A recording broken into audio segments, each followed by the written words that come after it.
flows with gentle boundaries. Freedom breathes within this circle. Open circle, we are here. Open circle, drawing near.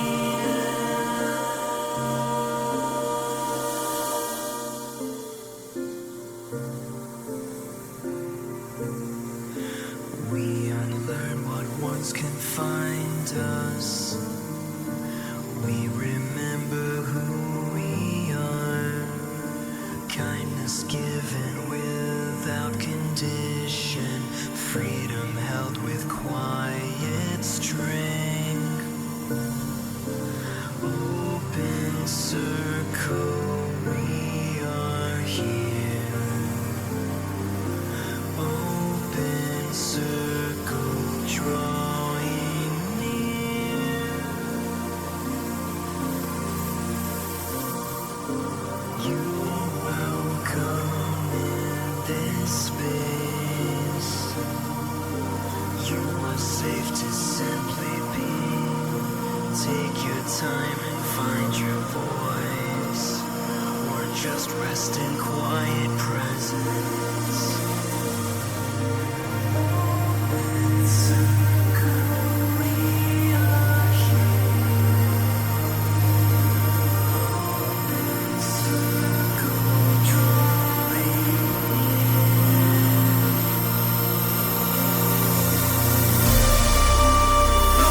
Open circle, holds us now. Open circle, soft and true. Open circle, breathing slow. Open circle, we are. Open circle, holds us now. Open circle, soft and true. Open circle, breathing slow. Open circle, we are.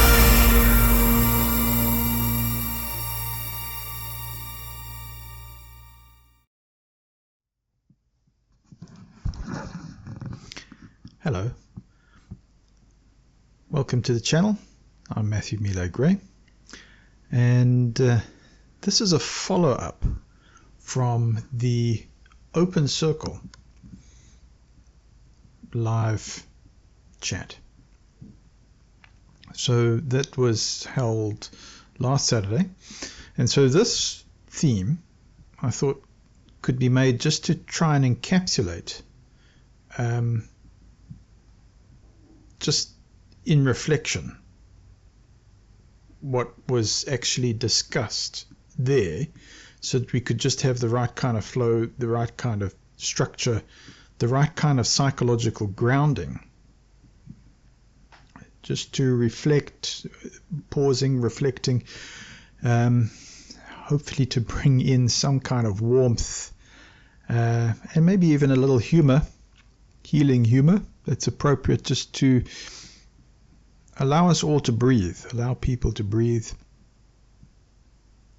while the discussion, the open circle, is being processed, because this is what it's about. So I thought, okay, what theme would be applicable here? How does this sound as a theme? Beyond survival. Reclaiming self after institutional harm. So today, are we just talking about what happened to us? Or are we talking about what becomes possible after? Because many conversations, what happens is they might stop at exposure. Oh, it's important to expose what's going on. Let's expose this. Let's create awareness. That's important. It's very important. But it shouldn't just stop there, should it? There should be some sort of continuation. And so that's what this is endeavoring to do. It's trying to build in a positive way. All right? So we're not just naming the harm. There's the harm. We see it. Have we captured it? Yes, we have captured the harm. But this positive, you could say, next step matters very, very deeply, because if we just stop at the capturing of the harm, the situation is that we risk becoming only historians, and only historians of pain, rather than creative architects of healing, of building, of creating something new, something inspiring, something healing, something amazing. So in this open circle reflection, the idea is just to move carefully but deliberately into something more powerful. And so here's the question. How do we surpass what we've been through without denying it? You know, pretending it didn't happen. So here's a question as a starting point. What if your clarity is not the end of your belonging, but the beginning of a different type of belonging? Got that? What if your clarity is not the end of your belonging, but the beginning of a different kind of belonging? There's a reality of the disruption, no doubt.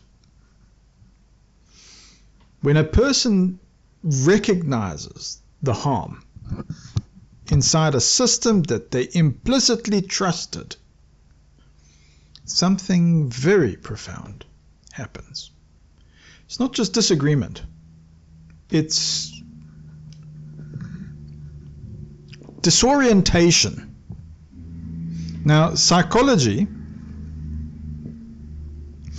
calls this cognitive dissonance, but in lived experience, it feels more like, well, you know, the ground just shifted. Okay, the map no longer, what is it,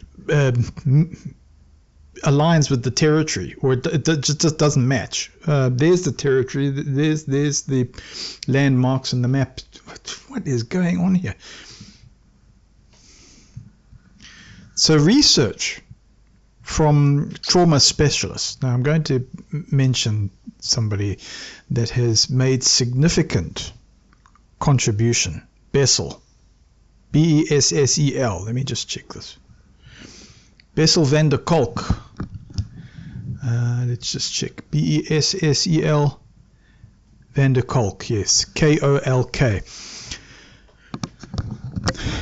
Bessel shows that trauma isn't just what happens to us. It's what happens inside us when we cannot process what happened. And I'm going to use this word, negative, as the prefix, in a negative high control environment, or high control environments which have propensity for this negativity, the injury is compounded because the system often tells you, oh, you, Matt Gray, oh, he's mouthing off again. Oh, you know, it's his perception. It's the problem. You know, do you agree with this? No, we don't. See, democratic. Your perception's the problem, Matt. Really, you've got to just fall in line. We can all see it. Why can't you see it? So if you want it in an illustration, it's kind of like being in a house and the smoke alarm's going off. Beep, beep, beep, beep, beep, beep, beep, beep, whatever, however your smoke alarm goes off.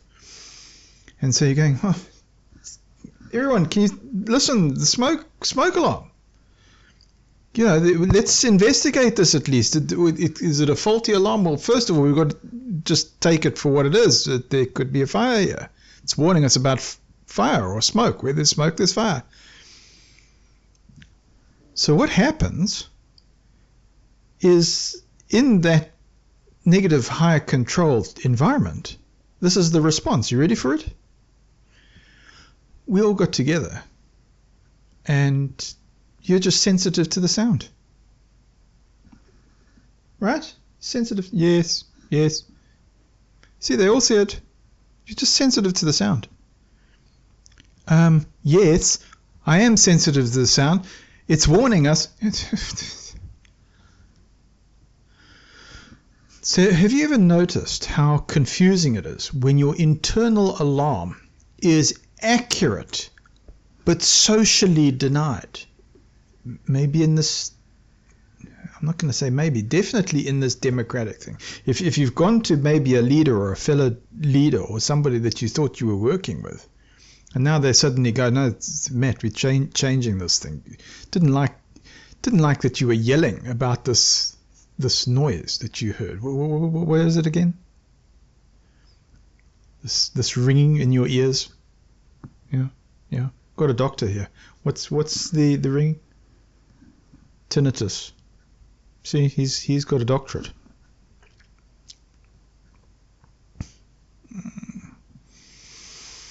So when this happens, I want to say, I would have a dumbfounded moment, jaw drop. But I'm going to say it can be confusing when your internal alarm is accurate but socially denied.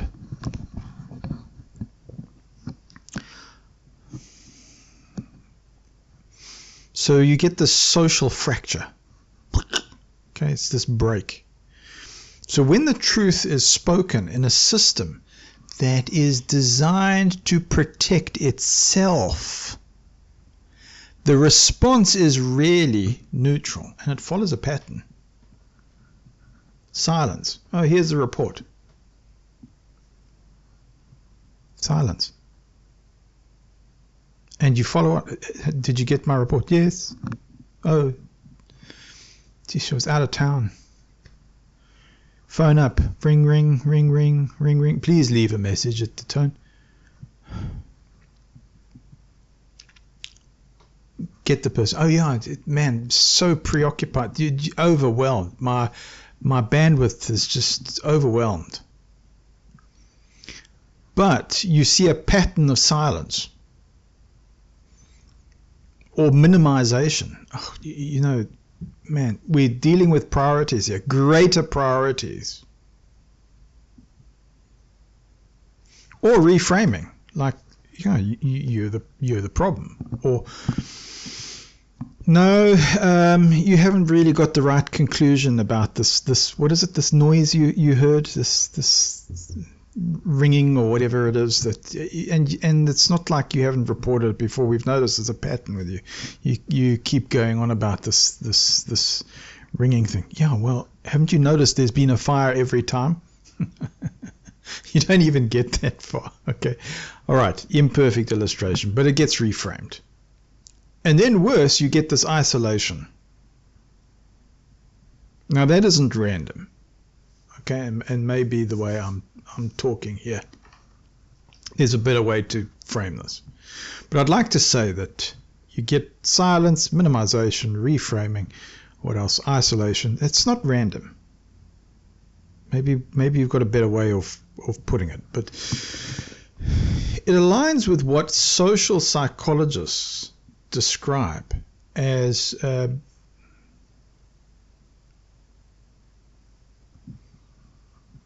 group cohesion preservation. So that's the tendency of groups to maintain identity at the cost of truth. Remember the emperor's new clothes? It's that kind of thing. So when you get studies in social psychology, it shows that this idea, this belonging, the sense of belonging, it's one of the strongest human drives. So when truth threatens belonging, people don't just evaluate the truth. They evaluate the risk of agreeing with it. Emperor has no clothes? Heaven forbid. We're going to lose our jobs. The emperor keeps us cohesive. We need the emperor. Oh man, the emperor, the emperor's been doing this job for so long. Don't upset the apple cart. Please don't rock the boat. Matt, we all know this. I'm not going to say this out loud, but he doesn't have any clothes. But it's just going to embarrass him. So really, do you want to do that to the old man? Really? So people don't just evaluate the truth. And like I say, maybe imperfect, maybe my emperor's new clothes story. You're going, no, Matt, you can do better than this. But the point is, in the story, without getting lost about, these illustrations or whether they're perfect or imperfect, the idea is, in the story, there's this evaluation. And persons are going, well, there's a risk here. There's a risk of agreeing with it. So maybe there's a better story. Or maybe we can add to the story, have other stories, and just get better and better at it. So imagine a lifeboat. So you look at the lifeboat, you're sitting in there, you got people, but there's a leak. You see it. Psh, leak. So you point it out. Hey, leak, folks. Have we got something here that we can sort this out? Can we do that? But as you say that, instead of fixing the leak, the people in the boat, they say, well, can we vote on this? What are we doing now? What are we doing? Yeah, we're voting on whether we can acknowledge whether the leak is going to create panic. All those in favour, yes. Majority vote. It's panic. You're creating panic, Matt. So, what's the spoiler alert regarding water? Water is famously indifferent to democratic voting outcomes. You go, Matt, obviously. It's not even funny.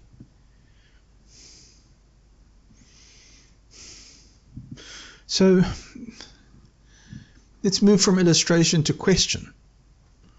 When a system resists truth, is it protecting people or is it protecting itself? And what would the point be of the system? What was the system there for?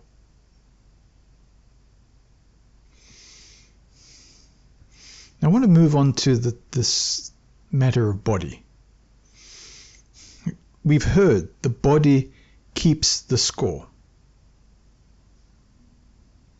So many people expect healing to be a mental process. Talk about it out in the open. Hey, catharsis. Or let's just understand it and then move on.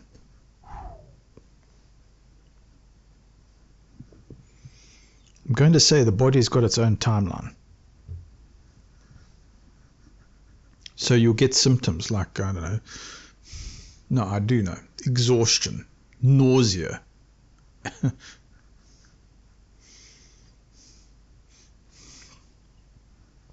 anxiety, hypervigilance. Right? So we mentioned Bessel van der Kolk. Okay.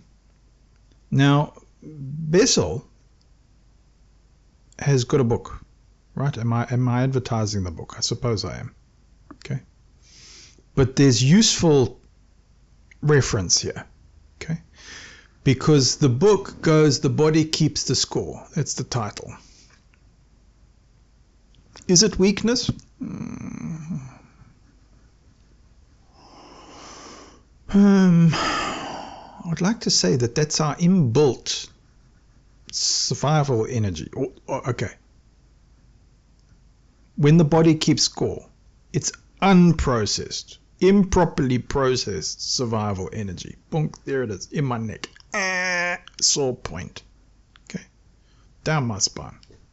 On my side. In my foot. In my hand. So it's like the nervous system is still holding a meeting about something that your mind thinks about is already over. He says, no, it's not over. So I think I don't want to evaporate this incorrectly. I want to say, what if your symptoms are not signs of failure? Like a headache. I've got a headache. Oh, yeah, your body, it's a failure. No. It's a signal of unfinished processing. What if? That's what I'm saying. What if that headache? What if that symptom doesn't have to be a headache? Okay. What if that symptom is just the unfinished processing? So let's get into the evidence paradox. So remember, we're drawing from the last open circle, because one of the most destabilizing experiences is this. You've got evidence, but no resolution. Remember, we get told, no, your evidence is not evidence. In other words, the situation is you've seen it. I'm a witness. I saw it. I'm a Jehovah's Witness. I experienced this thing. I've documented it. I've been careful. I've lived it. I had it verified. People might have withdrawn after the fact, but I documented, I saw it, lived it. And the result is nothing changes. I'm going to say on the surface, because my opinion, I say it is changing. But okay, for the point of the discussion, we go, nothing changes. Be it a Norway situation, Supreme Court. No, nothing's changed, Matt. Something's changed. No, nothing's changed. Enter Martin Seligman. Seligman. Because there's a psychologist. Says, you know what this is called? Learned helplessness. That's one of his concepts. But here's the nuance, or the depth of what we should put into the language. Don't subtract this. Because in many cases, the helplessness is not learned. Go, oh, this is learned helplessness. Yeah. Got you. But let's add this nuance.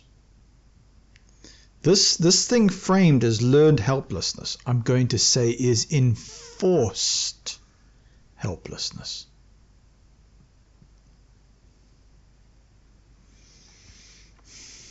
So, okay, illustration, short one. Person presses a door. It's one of these press doors, okay, and it's marked exit. But the door doesn't open. So you get told, oh, you see, there's no exit. What? Yeah, I told you, there's no exit there. Yeah, but I see the sign. There's no exit. But what hasn't been said is that the door is locked from the other side. Okay. So the deeper question becomes,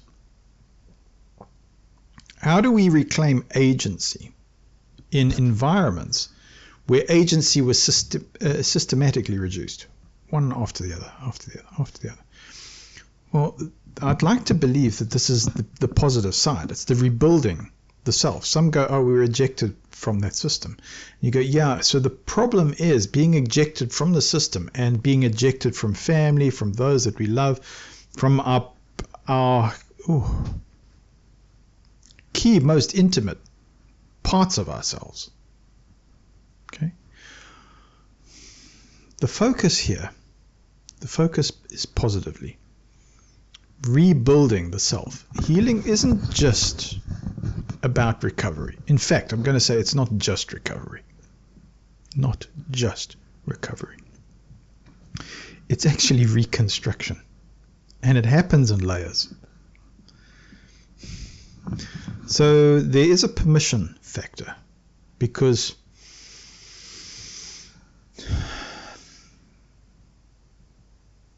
you are allowed to trust your intuition. No, wait. You're allowed to trust your perception again. And here's where you get to differentiation, right? Because you're allowed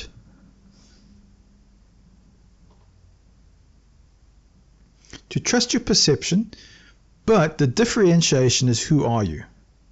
Okay? Who am I? Who's Matt Gray? Who's Matthew Gray? Matthew Millais Gray. Who is this?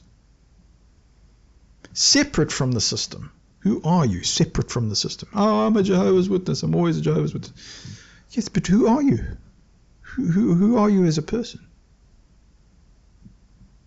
There's this label. Who are you? So that's important. Differentiation. Yeah, that's correct. Then you've got this integration. So can you hold both truth and compassion without collapsing into either or? You know? This one or this one. So there is a reference here. Carl Rogers. CarlRogers. Now that's developmental psychology. Developmental psychology. So Carl Rogers emphasizes unconditional positive regard as essential for growth. But here's the shift. And the shift goes something like this. You may need to become the first person to offer that to yourself. So okay, let's frame it this way. If you spoke to yourself the way you needed back then, turn back the clock, time machine, okay? Right? If you spoke to yourself the way you needed, the way I needed, back then, what would you say? What would you advise? How would you help?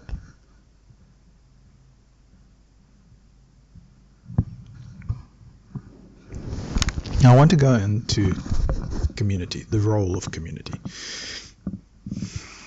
The isolation thing. This came up in the Norway Supreme Court thing, and it's part of the next part, okay? Because isolation is one of the deepest wounds. Isolated from family, isolated from friends, isolated from talking. So healing must include safe connection, and I was reminded of this. So, these communities, you talk about this being a healing community. You want to know something? Some persons were rejected from the system because, guess what? They weren't good people. They did really bad things. So I went, okay, point taken. All right? Yeah. So we need to be very careful that we don't enter into another situation where there's predators seeking out those that are vulnerable, right? Need to be very, very careful. So we have to have safe connection. It's important. Now, talking about forced agreement, not ideological replacement, but presence without negative pressure. Got that? Presence. Thank you for being present. So here's a short story. A person leaves one controlling environment. Think you can fill in the rest? Because guess what? They enter into another very controlling environment, just with different vocabulary. It's the same structure, New language, right? So it's like leaving one strict diet only to join another that says, no, this time it's spiritual kale. Okay? All right, moving on. Here's the grounding question. The grounding question is, does this space allow me to think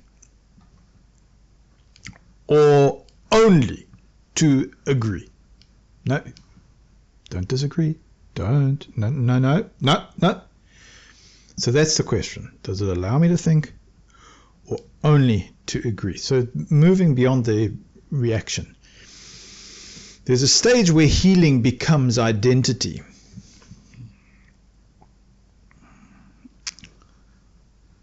I am someone who escaped. That's the identity, right? Now this matters because this isn't the final stage. The next stage is I am someone who creates. Yes. So that aligns with post-traumatic growth now. And that's a concept. I want to get this name, Richard Tedeschi. Richard Tedeschi. So psychologist Richard Tedeschi. Okay, let me spell it. Richard Tedeschi. Now, Richard talks about post-traumatic growth. That's the concept that he goes into. Now, growth doesn't erase trauma. Let's get this one right. But it transforms relationship to it. So the illustration, tree struck by lightning. Does the tree become unstruck after the event? No. But that tree, it's a surviving tree. It then grows in a way that makes it stronger. It might be more complex, more alive. Okay?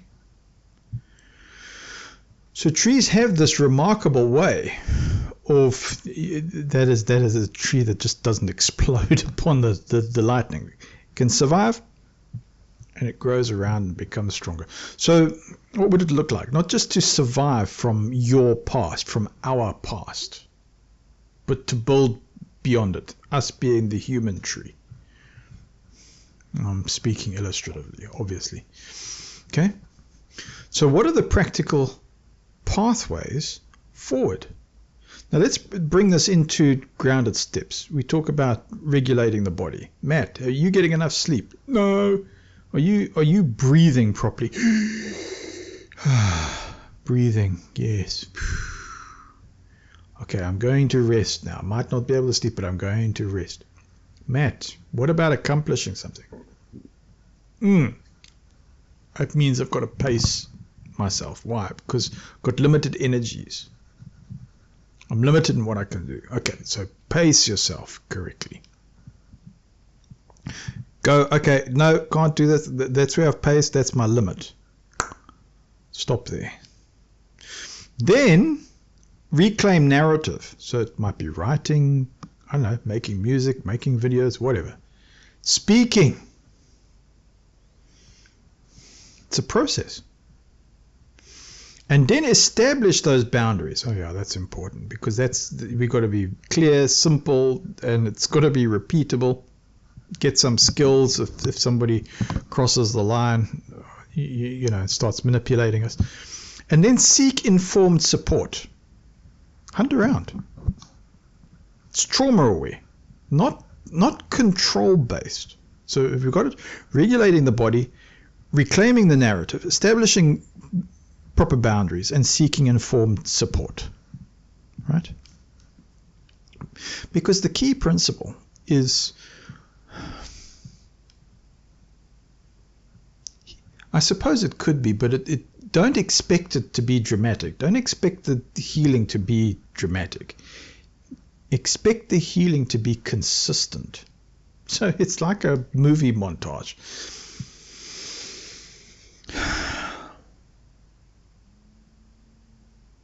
I'm going to reframe it. It's less like it's less like a movie montage. It's more like, drinking water. Is it a big jug of water? Glug, glug, glug, I'm going to drink another one. Glug, glug, glug, glug. That's what the need is. No, it doesn't work that way. It's more like remembering to drink the water repeatedly. Okay, that's it. Sorry for the mess on the illustration. So it's more like remembering to drink the water repeatedly for the rest of your life. You're going to stop tomorrow? No, it's an ongoing thing. So what is one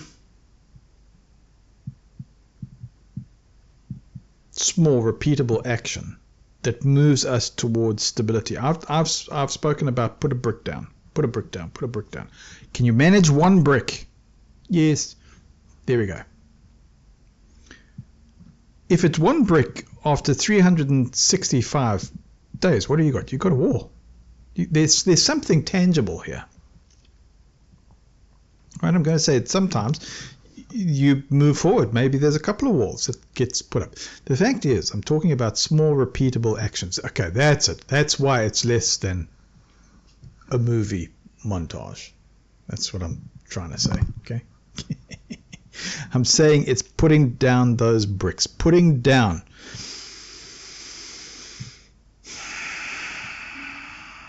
small, repeatable, accomplishable actions that moves us towards stability. It's a good wall. It's looking good. It's a good house now. And it came incrementally. So let's return in the circle to where we began, right? Truth. This is going to sound like the Bohemian way, but I'm going to just say truth, love, cost. Truth, love, cost. Now, we've discovered, or you may have discovered, that telling the truth did cost you something, cost me something. But it also revealed something very important. That's the capacity for integrity. And that's not small. No, not at all. So here's the final reflection. What if the very thing that made you difficult, that makes Matt Gray difficult, makes you difficult, makes me difficult, what if that thing that makes you very, very difficult in one system, that system over there, that harmful system, what if that thing that made us difficult, there's the label, difficult, in one system is exactly the quality that'll make you whole in another. So you're not just someone who saw clearly. You're somebody who can now build clearly. See that in the circle? And that's where this truly begins. Thank you for being here. I want to give thanks and appreciation and gratitude to family, friends, supporters, observers. You are the reason we are here.